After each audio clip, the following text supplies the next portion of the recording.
예, 오늘 또 초대교회사에 대해서 알아보기로 하겠습니다.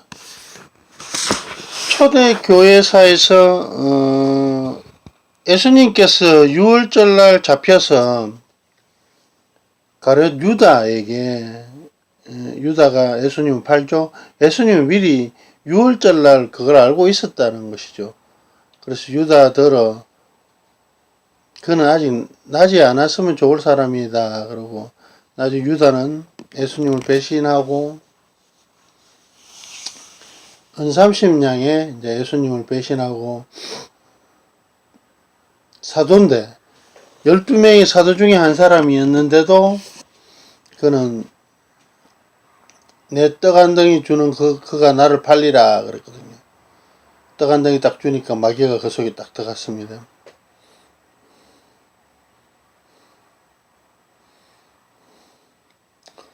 그리고 이제 당시에 있는 대제사장 유대 대제사장이죠. 그들에게 예수님을 팔게 됩니다. 그래서 이제 그들이 예수님을 잡아가게 되고 그날 유명한 일이 생기죠. 베드로 새벽달기 오기 전에 내가 나를 3번 배신하리라. 니도 그단 아니다 아이가 하니까 아니다 3번 배신하니까 새벽달기 울더라 이죠.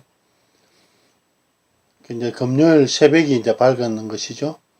그리고 형장으로 가시게 되는 것이죠. 그래서 아리마대 십자가를 이제 대신 지고 올라가는 분이 있고 나중에 아리마대 부자 요셉의 묘실에 안치됩니다. 이러한 사실들이 미리 700년 전에 다 예언되어 있었다는 것이죠. 메시아가 올 것이라든지. 그래서 당시에 있는 유대인들은 예수님을 하나님으로 인정하지 않았는 것이죠. 왜? 하나님은 그 시내산에서 떨기나무 아래서 나타난 것처럼 초신성적으로 있어야 되는데 사람의 육신을 입고 온 그리스도를 그들은 알지 못했다는 것이죠. 성경과 하나님을 알지 못했다는 것이죠. 그래서 성경에 보면 모세의 글도 믿지 아니하였거늘 어찌 내 말을 믿겠느냐 이랬거든요. 보지 않고 믿는 자가 진복자라 그랬거든요. 그래서 당시 오신 하나님이신 예수님을 그들은 알지 못했어요. 그래서 잡아 죽이게 되죠. 그러나 이것이 하나님께서 모든 다 예정되어 있었던 것입니다. 이 6월절날 떡과 포도주로 제자들과 같이 6월절을 지키죠. 이 살은 내 몸이요. 이 포도주는 내 피라. 많은 이를 흘리는 새 언약이다. 제사함이다. 제사함을 위하여 흘리는 언약의 피다. 그랬거든요. 근데 예수님이 이런 말씀을 하세요. 요한복음 6장 53절에 가보시면 나를 먹지 않는 자는 생명이 없고 그렇습니다.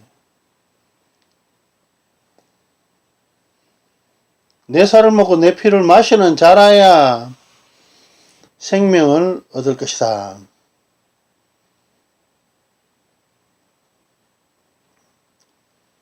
이 생명은 바로 모든 그 사람들이 이미 생명이 다 있는데 그 생명은 바로 영적 생명이죠. 영원한 생명. 우리가 영혼이 구원받는 것이죠. 그래서 당시 사람이 네가 우리에게 우리가 살아있는데 왜 우리에게 생명을 주겠느냐. 영원한 생명. 믿음의 목적은 영혼의 구원이라 그랬거든요. 영혼의 구원이 바로 영생입니다. 구원받는 것이죠.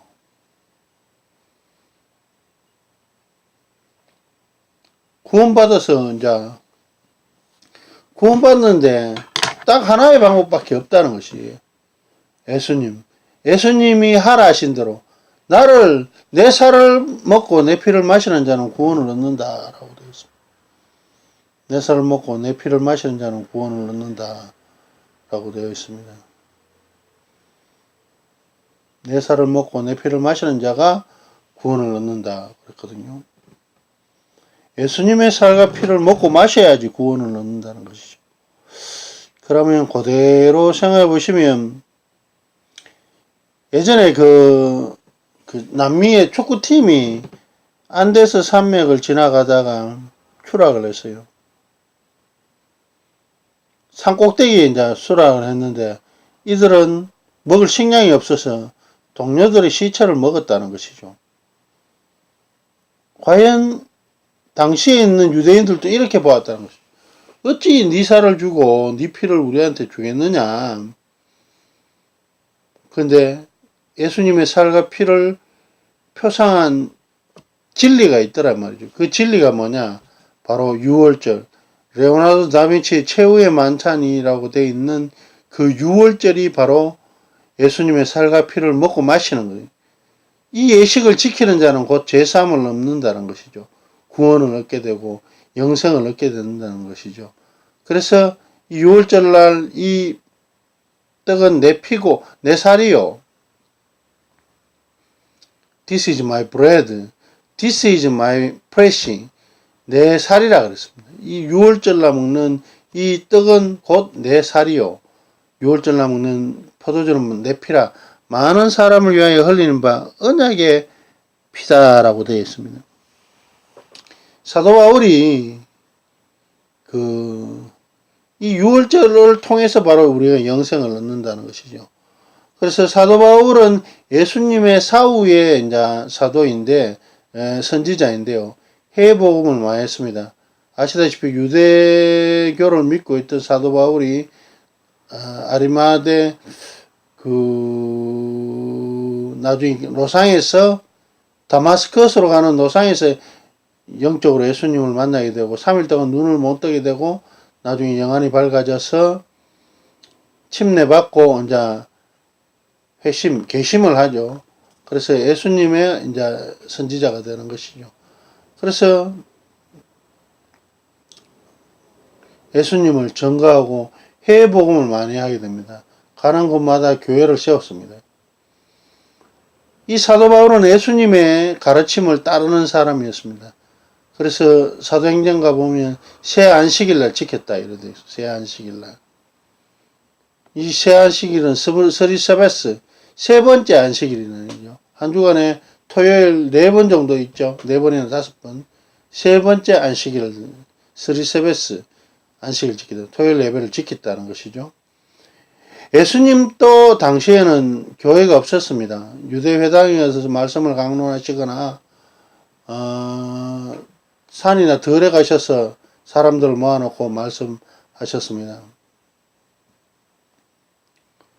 그래서 예수님께서 3년 동안 이 완전한 이 유월절을 지키게 한 사람은 12명, 제자 12명입니다. 최초로 이제 12명이 구원을 얻게 되는 것이죠. 다른 사람은 따르기도 하고 믿기도 하고 그랬지만 이 유월절을 지키지 않았습니다.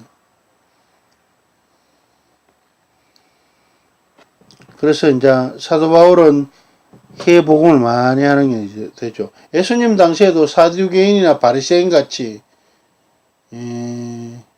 영혼이 없다, 부활이 없다 주장하는 성경과 상관없는 주장자들이 많았습니다. 그들은 바로 교회 하나 얻기 위해서 수천리를 돌아다니면서 자기보다 더 악한 사람을 만든다는 것이죠. 그렇죠. 회칠한 무덤이에요.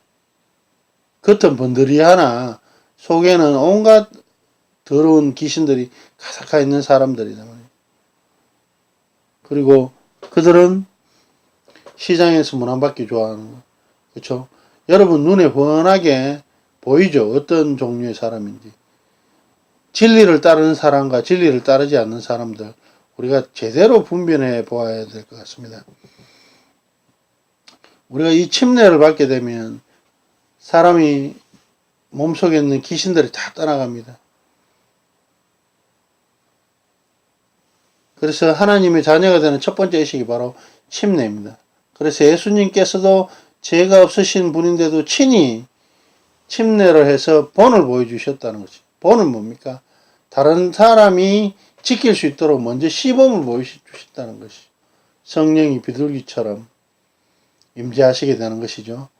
그리고 마귀의 그 광야에 가셔서 마귀의 시험을 당하시죠. 나에게 경배하라. 그렇죠? 오늘날로 치면 그렇죠? 그 그냥 뭐 주변에 그런 것 때문에 제사 지내버리고 그렇죠? 자기한테 위기가 생기면 그 하나님 배신하고 신사에 가서 절하는 사람들 많이 많죠.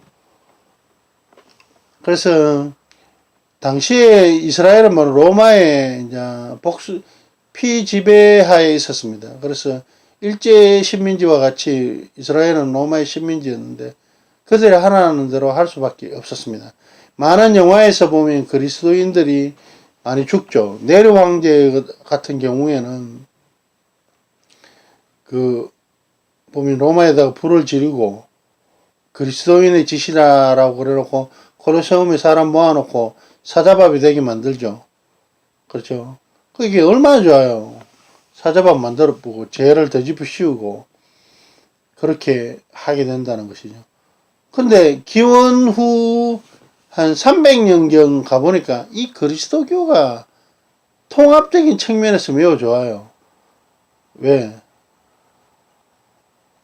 같은 종교를 갖고 있다는 그 자체만으로도 서로 단결이 잘 되고 형제예요, 형제. 한 아버지 아래 브라더 시스터 한단 말이죠. 단 그 우리가 역사 세계사에서 안 배웠습니까? 콘스탄틴 황제가 그리스도교를 공인한다. 세계사에서 배웠죠. 이게 뭐냐면 그리스도교를 공인하지만 그들이 이렇게 이야기합니다. 너희가 하려면 일요일날 쉬라. 일요일날 예배를 드리라. 우리의 입법행정사법이 쉬는 일요일날 당신들이 예배를 드리라. 참 멋진 말 아닙니까? 뭐 우리를 지배하는 로마와 갈등도 생기지 않고 그대 하는 대로 일요일날 예배 드리면 그럴싸한 거 아닙니까? 다 쉴 때 우리 쉬면서 일요일 지키라. 십계명의 네 번째 계명인 안식일을 기억하여 거룩시키라. 예수님이 지킨 누가복음 4장 16절에 그 안식일을 그럴싸하게 그때 일요일 예배로 천주교 로마 카톨릭이 바꾼다. 이것은 사람의 계명이죠. 황제는 사람일 뿐입니다. 황제가 여러분에게 구원 주는 거 아니거든요. 근데 다른 사람들이 다 그쪽으로 따라갑니다. 그러나 생각 있는 사람들, 아니다. 우리가 하나님을 믿고 하나님을 따라가는 사람이지 사람이 주는 계명 지켜가 뭐 하겠느냐. 그들은 동굴에서 지하실에서 예배를 드리고 한다는 것이죠. 마침내 그들은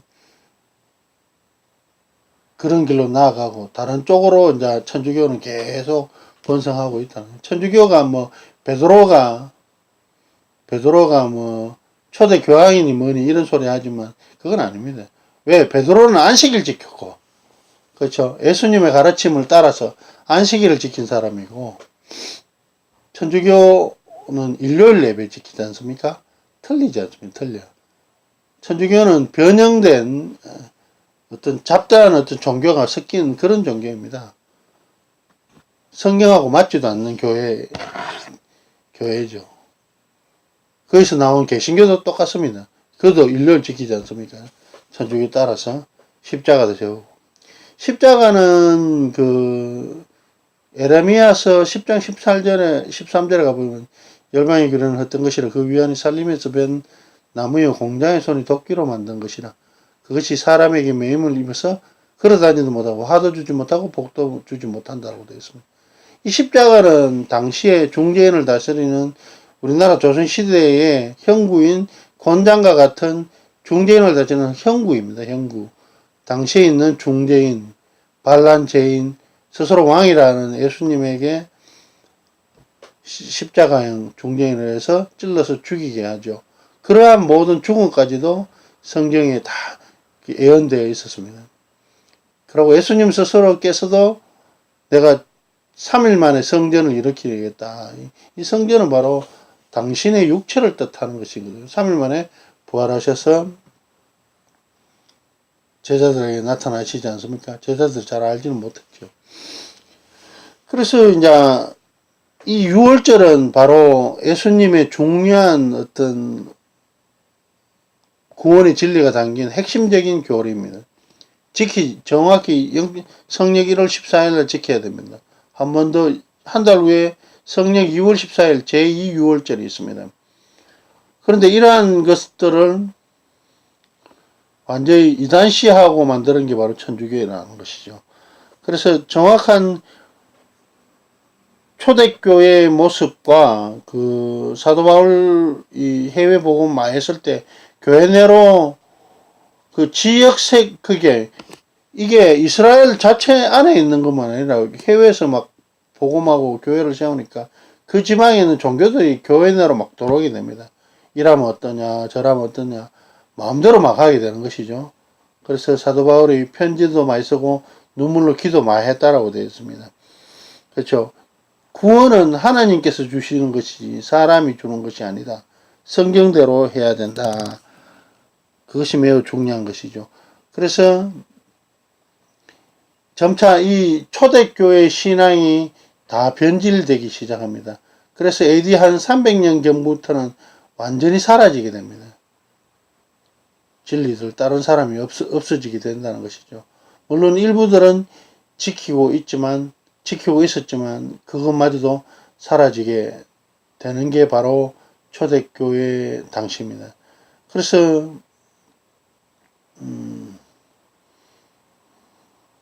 성경에 보면 고린도에 있는 하나님의 교회라고 딱 되어 있죠. 교회 명칭이. 그 이제 이러한 하나님의 교회는 베드로가 세운 베드로가 나중에 보면 그 초대교회를 이끌고 나갑니다. 교회를 세우고 이끌고 나가죠. 베드로도 나중에 12사도도 다 순교를 하게 됩니다.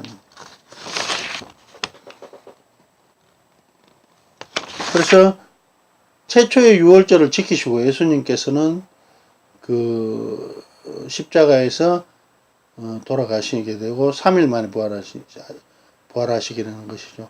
그래서 이 예수님의 가르침을 그대로 지키게 됩니다. 벌써 침례를 주고 뭐 교회 명칭은 도용할 수 있습니다. 누구든지 자기 맘대로 그 성경에 있는 거 가지고 도용할 수 있죠. 그래서 다른 것도 똑같습니다. 자기 마음대로 도용을 해서 마치 자기 교회가 올바른 것이 하지만 참된 진리를 성경대로 따르느냐가 매우 좋다. 중요하다는 것이죠. 그래서 그 사도들 역시 이 하나님의 진리들을 전가하고 전파했습니다. 감사합니다.